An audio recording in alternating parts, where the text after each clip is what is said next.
Bonjour à tous, soyez les bienvenus dans le Clubhouse de Girondin TV. On est très heureux de vous accueillir à 4 jours de la 12e journée de Ligue 1. Ce choc entre Bordeaux et PSG, un match de gala invité prestigieux aujourd'hui. Dans quelques instants, nous allons recevoir Cédric Carasso qui, vous allez l'entendre, lui prépare ce match de gala comme un autre. Nous aurons aussi le plaisir d'accueillir Lamine Sané qui, lui, se galvanise, se nourrit de ses confrontations face aux cadors du championnat. Nous irons jeter un coup d'œil du côté des terrains d'entraînement avec Olivier Faure et Olivier Paulin. Le tout avec Mademoiselle Candice qui sera aussi sur ce plateau pour interviewer à sa manière tous nos invités.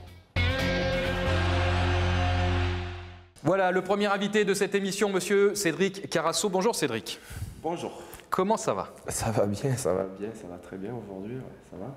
Après, on sort d'une victoire, tout va bien. Est-ce que ça va même mieux? Voilà, c'est la deuxième question. Il faut. Ça va beaucoup mieux. Après, comme on a dit, c'est qu'un tout petit pas, mais je pense que c'était important. Et voilà, c'était important tout simplement, quoi, de gagner, de retrouver la victoire, parce que ça devenait long et difficile pour tout le monde. Mais comme je dis, on n'a fait qu'un tout petit pas. Oui. Ça demande confirmation. Et pourquoi pas ce week-end, dimanche, face à Paris, on va en parler dans quelques instants. On va rester sur cette rencontre et cette victoire face à Ajaccio. Est-ce que ça n'a pas été finalement le match peut-être pour vous le plus calme depuis le début de la saison? Si, en fait, ouais. Non, c'est fou et tant mieux.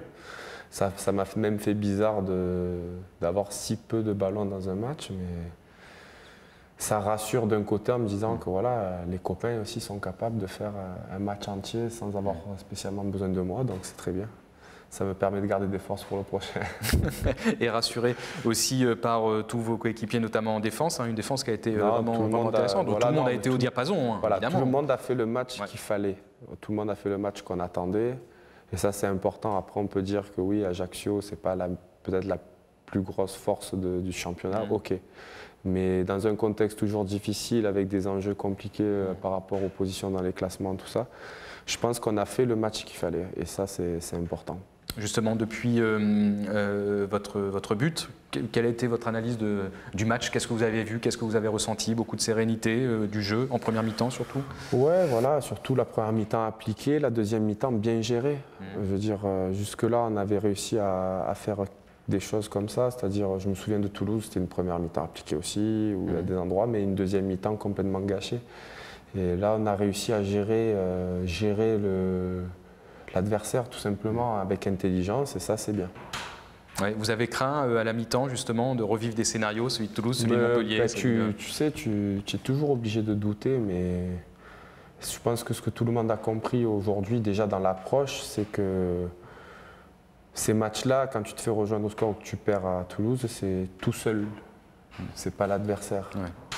C'est beaucoup d'erreurs qu'on a faites nous. Donc, du moment qu'on est logique dans le jeu, qu'on respecte le jeu et qu'on se donne à fond, normalement, ça doit passer. On l'a vu qu'à Ajaccio, en étant un temps soit peu sérieux, sans inventer le football, sans croire qu'on va être le sauveur, ben, ça passe tout seul.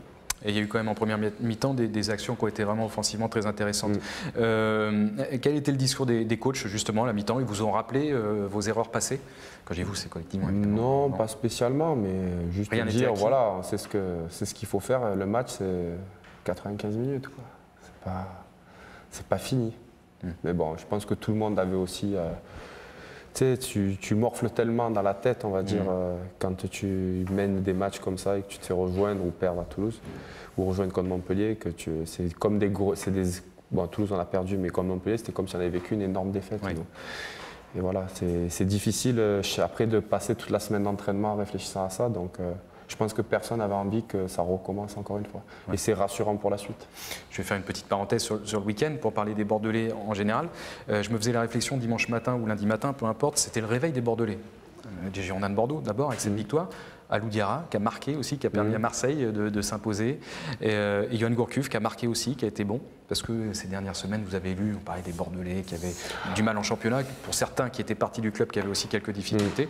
Voilà, tout le monde a répondu. Non, voilà, c'est très bien que le foot, voilà, c'est pas...